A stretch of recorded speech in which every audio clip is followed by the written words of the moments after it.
So guys, yun nga no.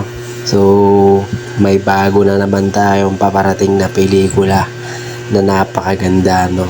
So grabe yung mga scene nito guys. Hindi ko kinaya. So yung pamagat pala ng pelikula na to ay Basang-Basa. No, ipapalabas na to ngayong October.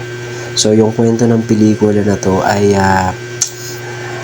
mahirap lang sila. Syempre as usual, para madala tayo sa kwento, laging mahirap. So, mag-ate sila at yung nanay nila ay OFW.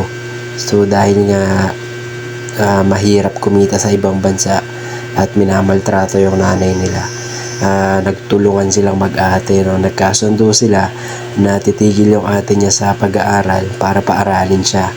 Pero, yun nga, nung nakita niya yung boyfriend ng ate niya na gwardiya, ay nag-init siya, no? Nag-init yung katawan niya at tinabla niya yung ate niya, inagaw niya yung ate niya. So dumating yung time na din na siya pumapasok sa school. So dahil nakikipagkita siya sa boyfriend ng ate niya na gwardiya, so sa huli nalaman din ng ate niya na yun nga, na niloloko siya ng kapatid niya at tinakwil siya, no? So yun lang, parang medyo boring na pelikula pero try natin, panoorin natin, malay mo worth it pala, di ba?